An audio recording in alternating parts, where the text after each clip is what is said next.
Tomorrow will be 2 years since an EF1 tornado blew through Calhoun County. It's been 2 years.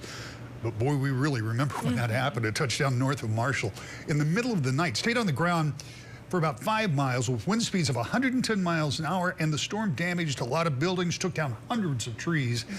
And one of the interesting things about this we were talking about before the show is that you in here were keeping an eye on the weather conditions that day, because we saw increasing temperatures when it had been kind of cold, and that was a change in the forecast. And oh, by the way, it's going to get warmer again. Yes, right? So we start to watch it this time of the year. When we see those sharp warm-ups, a lot of times it can trigger severe weather.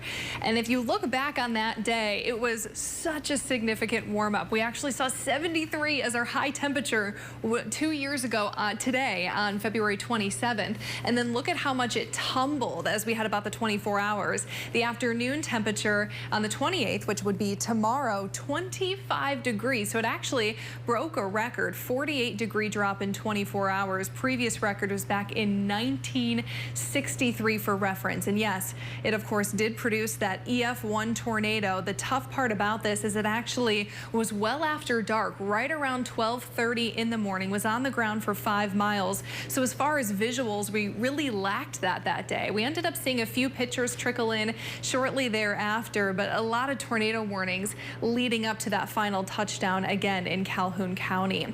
That day, we actually had 11 severe thunderstorm warnings across the state of Michigan and 6 tornado warnings. It's not abnormal to be talking severe weather at this point in the year. And as Rick mentioned, something we're watching closely as we are seeing some signs of warmer temperatures into our long-range forecast. Today, quite warm out there. Nothing crazy like that 73-degree day, but certainly hitting the 50s. Plenty of sunshine with a little bit more high cloud cover trickling in as we head throughout the evening hours.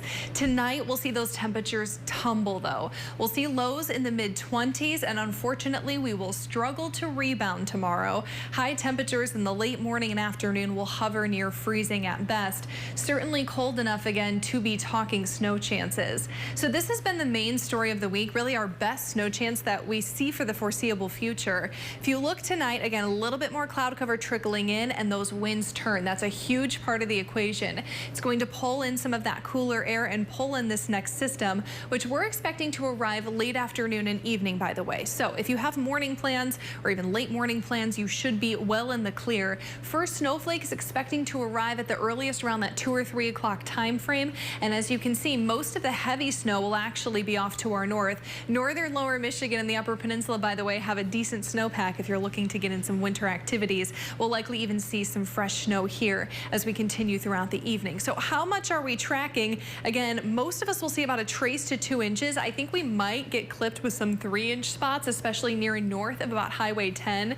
But the vast majority of us will have a very manageable amount. Shouldn't have too many issues getting where you're going throughout the weekend. Speaking of the second half of the weekend, it's actually the coldest point that you're going to find. And that's actually when we kick off the month of March, a high of 27. Good sunshine, though, just cold. Second system comes in Tuesday, likely in the form of a wintry mix. Third system comes in towards the end of the week, likely going to fall as rain at this point as temperatures continue warming to those mid to upper 40s and even a 50-degree temperature 1 week from today.